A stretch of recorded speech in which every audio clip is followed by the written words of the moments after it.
Hello, and welcome to the Tao of Our Understanding Recovery Podcast. In this podcast, we discuss mystical works of literature and how they relate to recovery. We hope you enjoy today's podcast episode.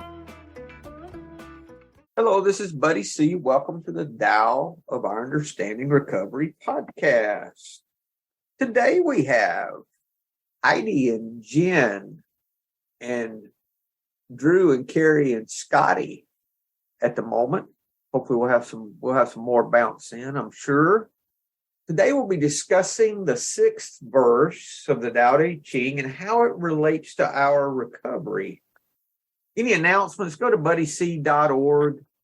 I've got a lot of good resources there for you. I do want to talk about one book that's in the buddyc.org in the bookstore there. I haven't talked about it lately. It is Letting Go, The Pathway to Surrender, David Hawkins. It's a white and yellow cover. This is, I go through this a lot with sponsees because it is really how to surrender. It is how to let go. It's not a recovery book. It is Dr. Hawkins' personal experience. He wrote it just before he passed, I think it was 81, 82 when he wrote it. And he talks about someone in all through the book, like third person, but he's really talking about himself. Dr. Hawkins goes through how he learned to let go in his life, and he almost died before he learned how to let go. And it almost killed him. It's a very good book. It's actually a really good Audible listen. I like listening to it on Audible much better than reading the book, unless I'm going through in a book study. We've done book studies on that book as well. So especially the first, it gets a little kooky in the back with some things I think are a little woo, but I would say the first 300 pages or so are really good. I'd highly suggest it, highly recommend it. Helped me a lot with grief. Helped me with desire. He says the reason desire is a problem is because we think we don't have what we need. All the things we learn in recovery and in studying the Tao just said from a little different view. So just buddyc.org, go to resources, and it's there. Also, I'm still tweaking a daily devotion that you can sign up for free at buddyc.org if you like Taoist thought related to recovery. And it's pushing me to keep writing those. So I'm still tweaking those. So we got 200, almost 250 people that get those every day. If that's something that interests you, it's out there. It's free. Okay, the 6th verse of the Tao Te Ching. Who has a translation they would like to read? I've got one. This is Jonathan Starr. So I'll go ahead and read it. We'll get started with it, and then everyone else can chime in if they so desire. Endlessly creating, endlessly pulsating, the spirit of the valley never dies. She is called the hidden creator. Although she becomes the whole universe, her immaculate purity is never lost. Although she assumes countless forms, her true identity remains intact. Whatever we see or don't see, whatever exists or doesn't exist, is nothing but the creation of this supreme power. Tao is limitless, unborn, eternal. It can only be reached through the hidden creator. She is the very face of the absolute, the gate to the source of all things eternal. Listen to her voice. Hear it echo through creation. Without fail, she reveals her presence. Without fail. Without fail, she brings us to our own perfection. It's interesting there, he talks about a difference between the Tao, which we could think of as the path, and the hidden creator. I want to come back to this too and do some word substitution, I think. But anyone else have a translation they want to share? I've got the Stephen Mitchell, which is really short. The Tao is called the Great Mother, empty yet inexhaustible. It gives birth to infinite worlds. It is always present within you. You can use it any way you want. Yeah. I read an interview or heard an interview with Stephen Mitchell talking about this, why his were sometimes much different than others. And he just said he would read it and then sit with it. He's a Soto Zen practitioner. And he said that he just, whatever it speaks to him, that's what he writes. More so than taking the actual words and saying, okay, this can mean this and this. Mm-hmm. Takes a lot of liberty with that. Yeah. Anyone else? Good to see you today, Tina. Glad you could make it, dear. I want to go back to this Jonathan Starr. If someone has something, interrupt me or raise your hand. I want to substitute love for this great mother, hidden creator. Endlessly creating, endlessly pulsating. Love never dies. Love's called the hidden creator. Although love becomes the whole universe, love's purity is never lost. Although love assumes countless forms, love's identity remains intact. Whatever we see or don't see, whatever exists or doesn't exist, is nothing but love. Tao is limitless, or I say love is limitless, unborn, eternal. It can only be reached by loving. Love is the very face of the absolute, the gate to the source of all things eternal. Listen to love's voice. Hear love echo through creation. Without fail, love reveals its presence. Without fail, love brings us to our own perfection. Marla, what would Marla say? Wow, that is powerful. Without fail, love brings us to our own perfection. Is that not true? Is that not what we learn in recovery? That when we choose the vulnerability of living compassionately, or whatever words we want to put on it, me looking out for your well-being instead of always thinking about myself, those little ways that we practice love, not all that mushy woo stuff, real world, real life practice. Man, that's powerful. I know from my own experience, when I'm doing things for people out of love and selflessness instead of for selfish reasons or ego reasons, my relationships get better and I feel better, and there's so much less resentment or dishonesty, fear, anything like that. Just doing things with loving kindness, a loving heart, just puts me in a better place and puts the people around me in a better place. Love is go ahead, I'm sorry. Just when I'm not doing it for myself, when I'm not expecting recognition, expecting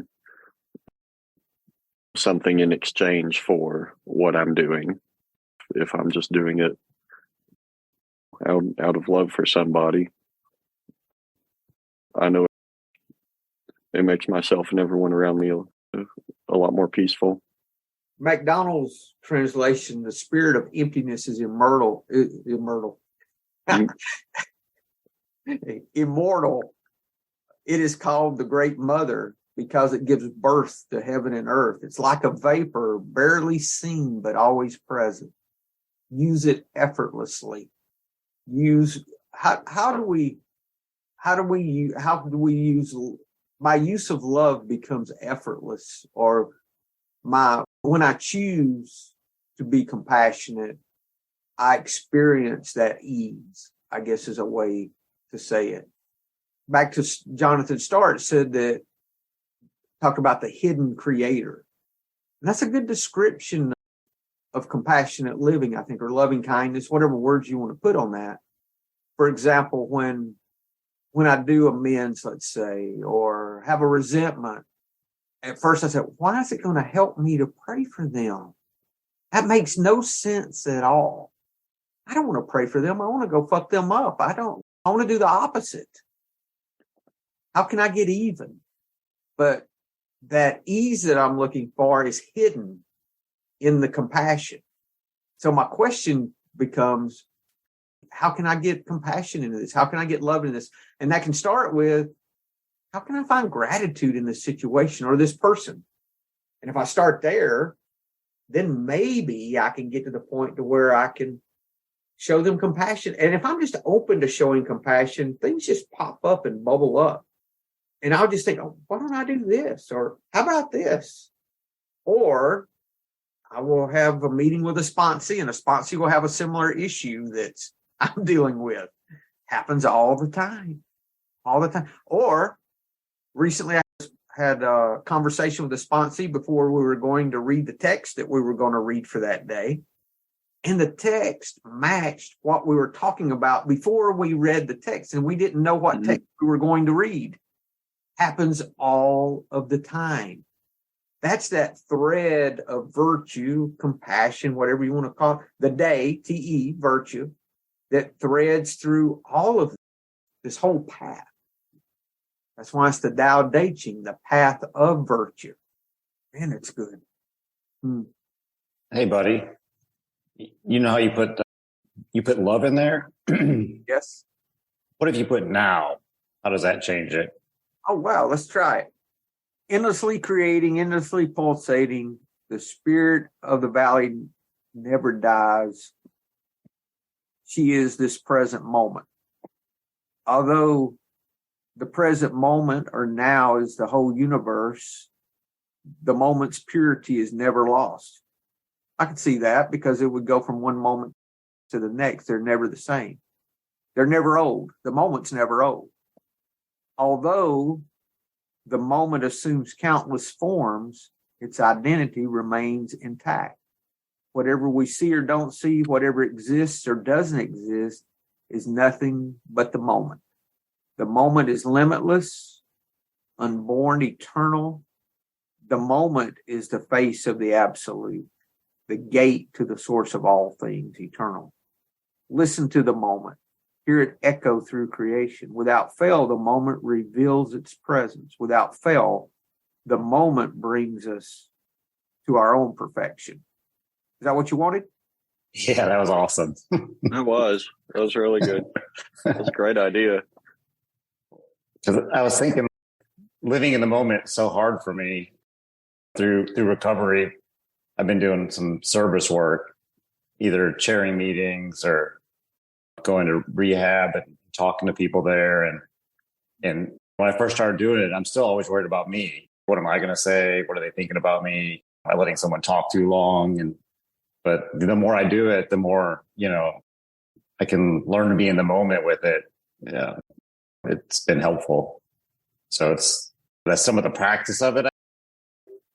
So that I was just thinking about that. I'm like, no, it's about being in the moment. It's about being the now. And maybe that's what they're talking about here. Another 3-letter word for God is now.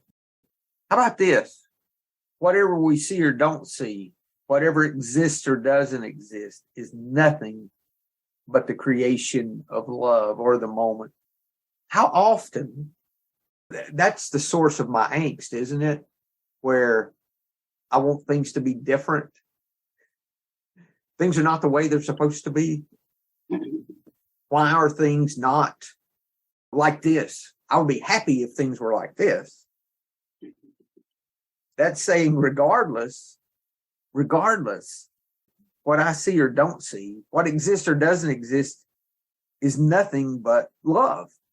So it really doesn't, it puts it in perspective. The gate to all things eternal, I can see that. Isn't there there's a Tao of Pooh quote, echo, let me find it. Okay, here it is. It's from the Tao of Pooh, P-O-A. This book is in the Benjamin Hoff. I think this is in the bookstore at Buddy C. The quote from that I recall is, let's see, flows like water. A life lived in harmony with the Tao flows like water, reflects like a mirror, responds like an echo. An echo does not generate sound. It merely deflects it. Not unlike the mirror, which does not generate light, but reflects it. Hear its echo through creation. And I am so much unlike a mirror and an echo. I want to throw my shit in there every time. I know they need to know what I think. If they would do this the way I think they should do it, their life would be so much better. That's not an echo. That's not a mirror. And then it flows like water. Water flows over and around obstacles. It does not resort to force to destroy the obstacles in its path. One might say that the Taoist plays the cards that have been dealt to her instead of sulking and demanding a new deal. That's all about it. Do what? That's all about acceptance right there. The taking the hand you're dealt. Listen to this one. This is exactly what I was fixing to read, Drew. Taoists orient their actions to things as they are, not things as they might have been or things as we would have preferred them. Thank you, Scotty. That's good. Now that we've got the sixth verse in the chat, okay, Heidi. I just feel like where I'm at right now, buddy, like I understand that there's things that I do need to accept. It's not that it's like I know it, but I don't know how.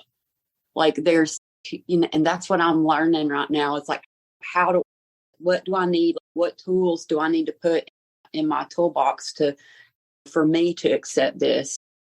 So that's kind of where I'm at right now. It's good on paper, but like when you apply the steps and you apply these things, it's okay. How do we do this? What's the game plan? So what tools do you use now for acceptance? Hi, let's talk about some acceptance tools. It looks like that's the direction we're heading. So that's good.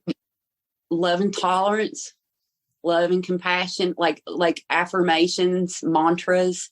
Those are really because for me, my brain is like constantly like a hamster wheel. So that's for me, like that's why I like working with you, because you do those quick, like the daily things. It's like that can stick and that compassion and stuff, like kind of resets my brain so that I'm rewiring things, not taking the same like old pathway, creating like new synapses, I guess.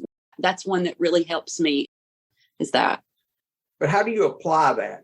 Let's say, for example, you have something you're having difficulty accepting. You don't have to talk about anything personal, but let's say you have something. How do you use love and tolerance for that? Or what specific affirmation, if you don't mind sharing? Yeah, I just used out of the book, like love and tolerance is our code. We cease fighting anyone and anything. When I say that, and like the ones that you've given me, like everything's exactly the way it's supposed to be. I wouldn't change it if I could. But that's just something that it takes practice though. That's what I'm learning. This stuff takes practice because it's not something that we're used to doing. And even the book says it's going to be like over our lifetime, there's going to be different things that we're going to be like, fuck no, I'm not accepting that. Yeah. And then it's, oh yes, you are going to, but like how what choice do we have? Yeah. I can either accept it or feel like shit. For me, the tools I use, I ask that if I'm having issue accepting something, I ask that someone be placed in my path that I can pray for or help that may have similar issues. When I wasn't happy with where I was living, I had a sponsee that imagine he was not happy where he was living. You could imagine that. So when I had my pity party, I would pray for him, that he would be accepting of where he was, that he was right where he needed to be. All those things. Instead of praying for me, I would pray for him. Heidi? Oh, it's Jim. Okay. Oh, you're on mute. Let me unmute you. Or you. Go ahead and unmute. Okay. Okay. So an exercise that I had to do early in my recovery was to go back at different moments in my life and my timeline and pretend, okay, so if you could have changed it, would you have? And looking at what happened and then what the results were after those happened and seeing it from the hindsight brought me to a place of acceptance, because it was like every moment in time where I wish that something would have been different, when I look at it from hindsight, like if it hadn't happened the way that it did, I wouldn't be where I am now. And right now, right here is a pretty good place for me to be. But there's a lot of places in my life where I wish it would have been this way, or I wish I would have done that, or I wish I lived there, or I wish this wouldn't have happened. And when I get to the place where it's like, but if that hadn't happened, then I wouldn't be here. If that hadn't happened, then this wouldn't be there. Then when I get to that place, then and acceptance, then I feel really good about where I'm at in my life. Yeah. Thank you, Jen. Mm-hmm. Yeah, that's good.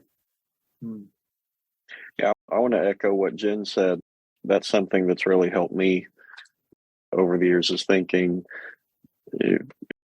when I notice I'm in the thoughts of I should have done this, or my life would have been so much better if I had done this 15 years ago or 20 years ago, or not done this 10 years ago, just to realize what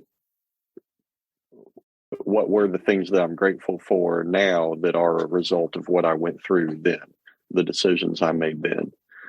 If I wish that I had moved to a different city when I was 20 or 21, well, the people who I met in the place where I ended up going, I've still got a couple of great lifelong friends, and I went through this, I went through that, I learned these things.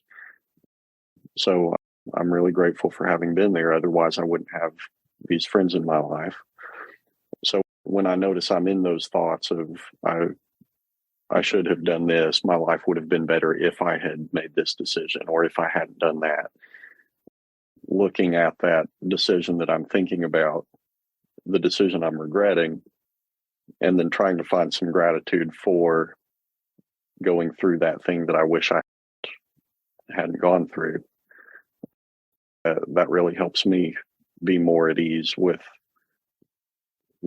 the situation I'm thinking about in the past, and helps me not really think about it anymore. When I'm not dwelling on all the negative things that came from that experience or that decision, when I find some gratitude, that makes the thought just dissipate so much quicker. Yeah, I was told not to shoulda all over myself. Yeah, that's good. Thank you, Drew.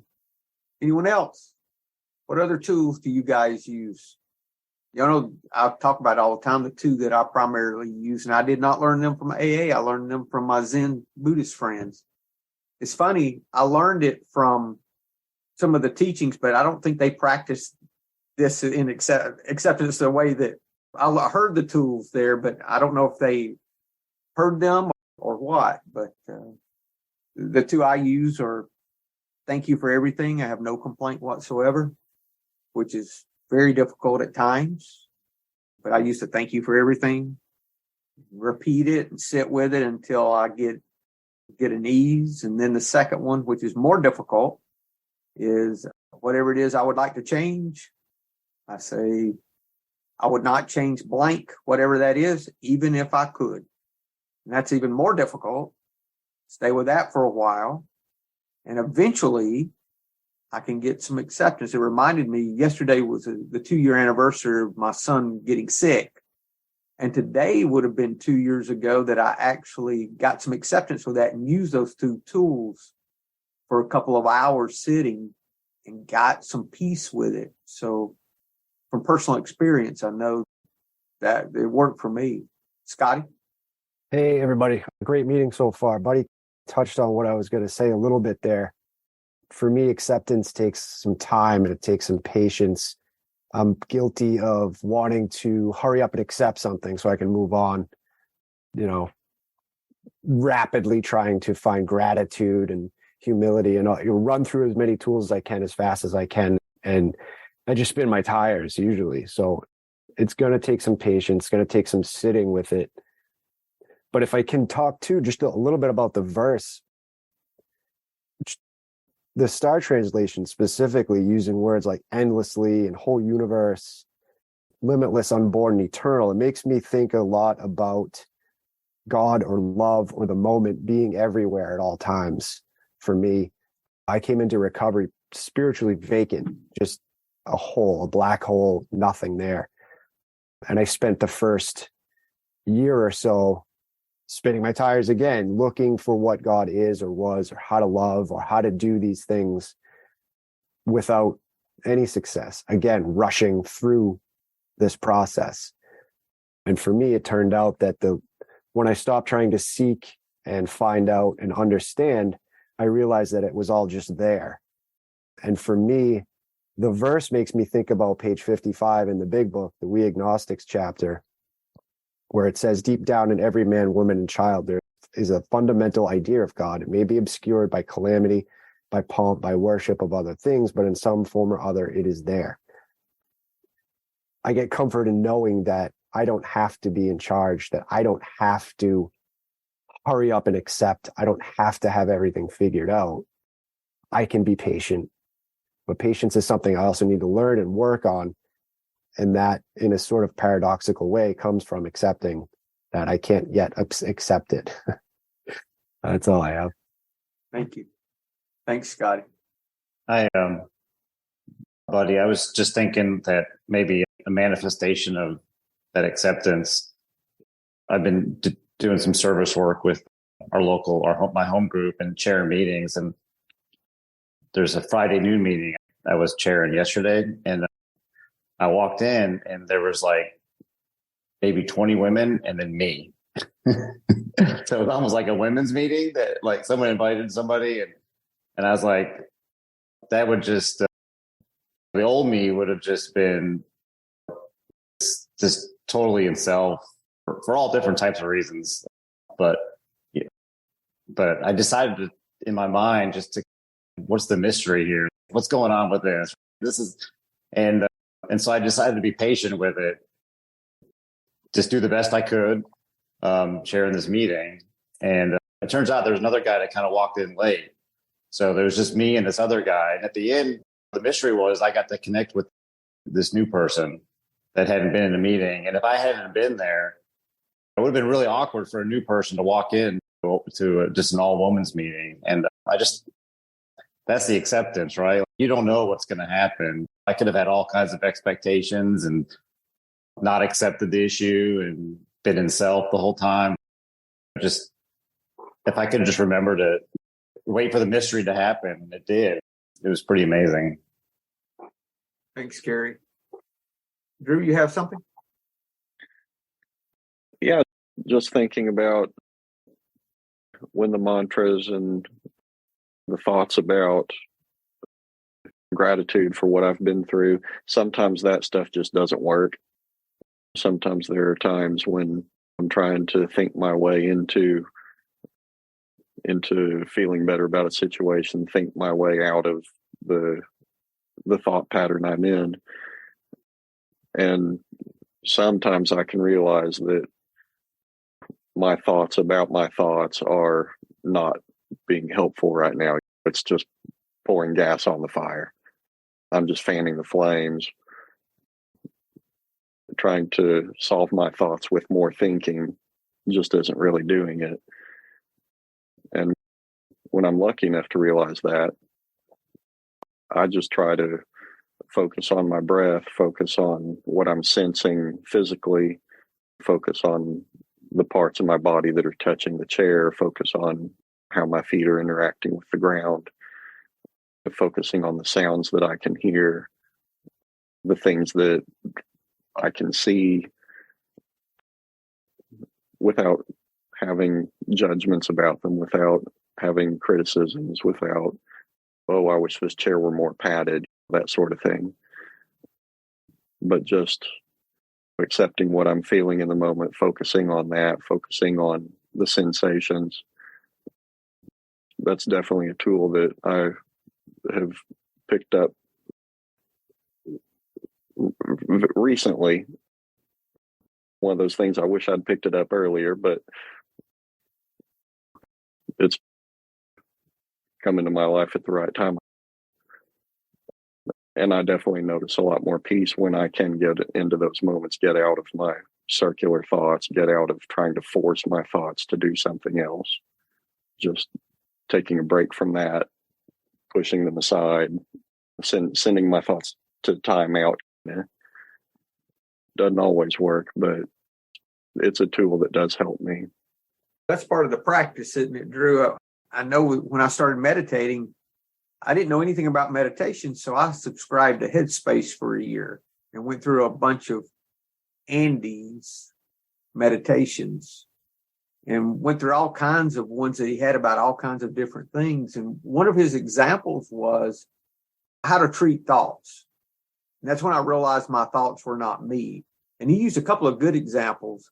One reminded me, I'm going to date myself. When I was a kid, Frogger was one of the... I love Frogger. You remember that? He said that you think of thoughts like traffic and just let them pass on by. Don't get out and let them hit you.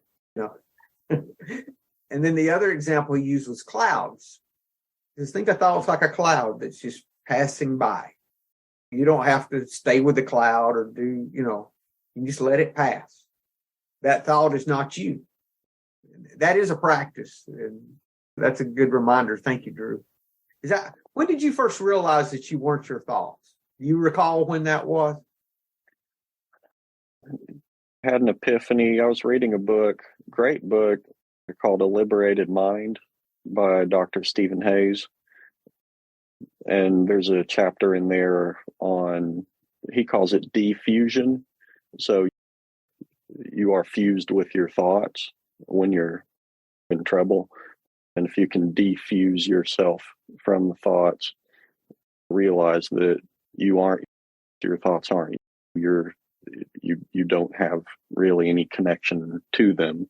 There's no harm in realizing the thoughts you're having aren't helpful, that they're not wrong. That's in fact really helpful to see that.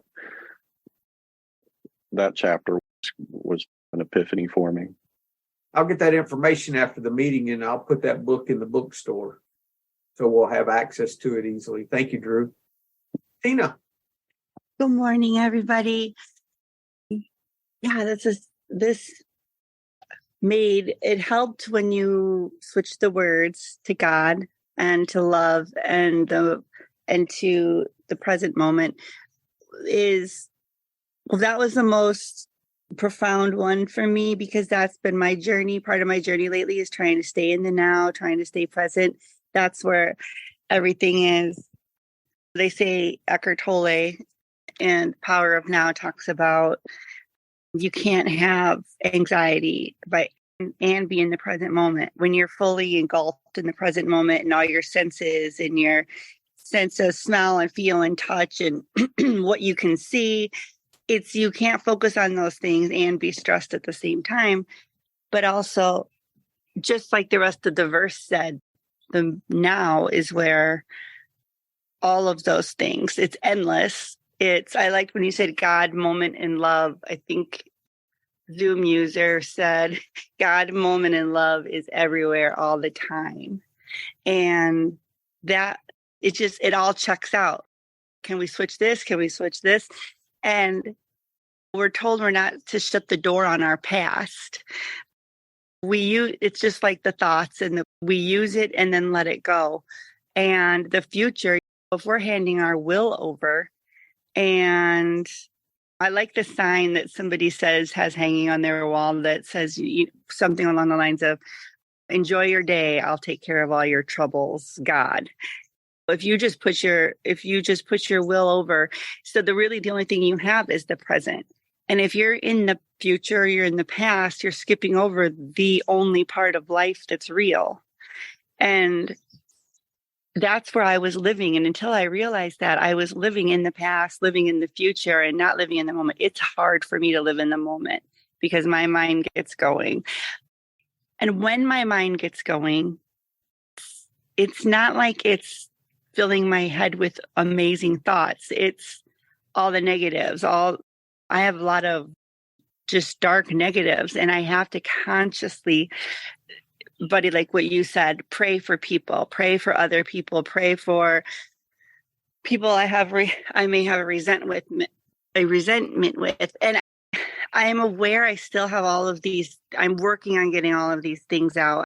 I'm far from peace, but I find it in the now, here and there. And that's the only place I really find peace, is in that now.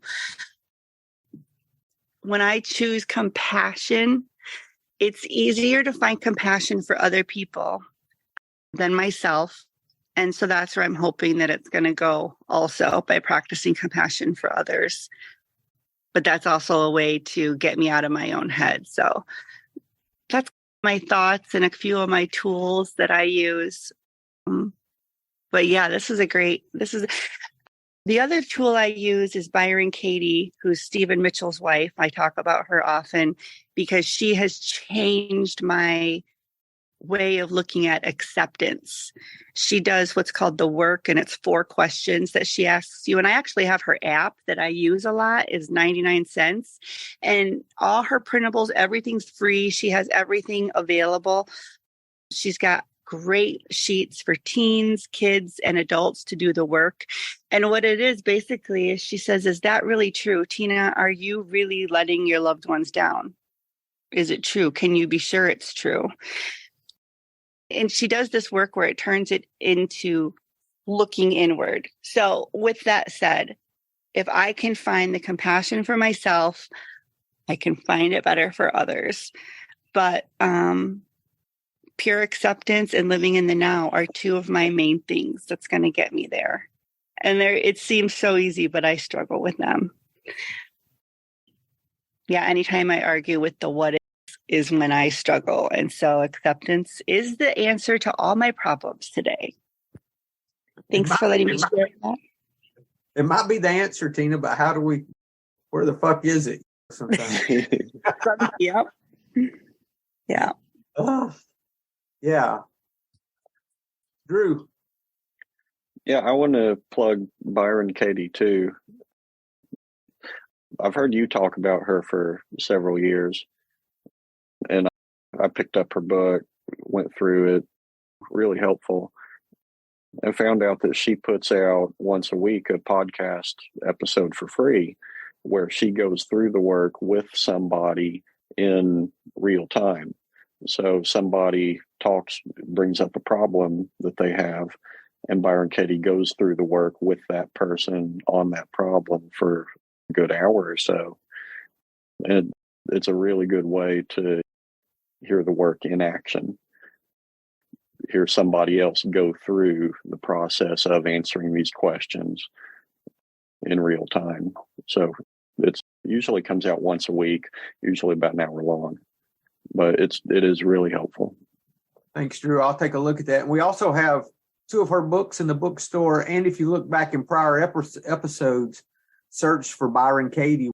We did several episodes talking about the work. And I actually have all 4 of the questions up on my computer, at the bottom of my computer, to remind me, is this true? Do I know this is absolutely true? How do I react when I believe this is true? And how would my life be different if I did not believe this is true? And Tina, I think for me, life is a mirror. When I show compassion to others, I get compassion in return. And if I don't feel love for myself, I just keep loving others. And eventually I'll realize that I no longer hate myself. Y'all have heard me talk about that. Riding down the road in the car when I first got sober, staring in the rearview mirror, saying, I hate you, over and over again. When I was sober about 6 months, I realized I wasn't doing that anymore.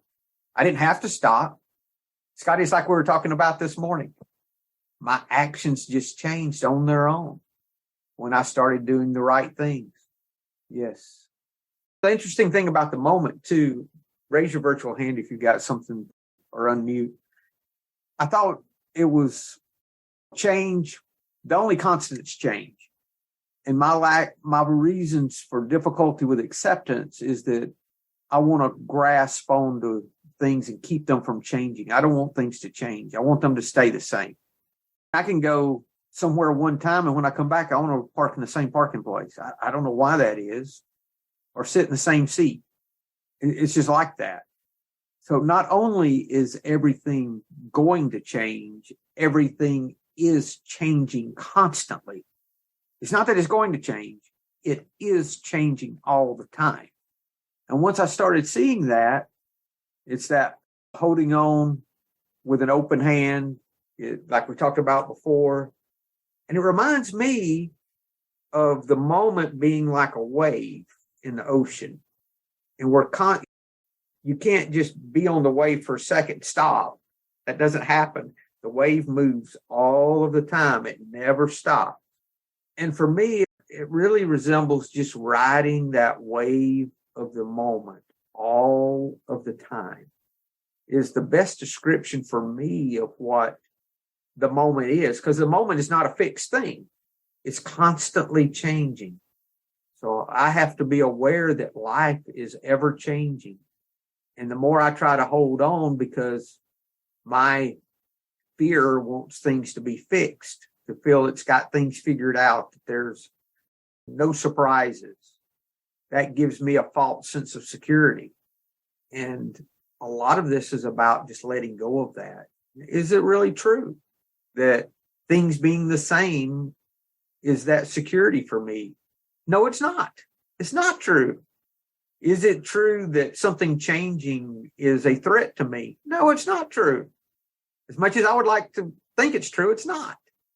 Yeah, all comes back to the acceptance of what is and just staying there, staying on that wave all the time. Yeah. Anyone else?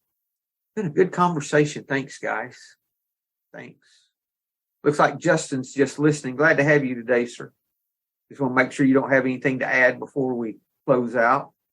Any final comments, guys? That's been really good. I'm just trying to think if there's something we need to add. I'm going to put the book you mentioned in the bookstore. Drew, send that information to me, please, and I'll get it in the bookstore. I know I'm behind on posting podcasts. I've been almost a month without posting anything.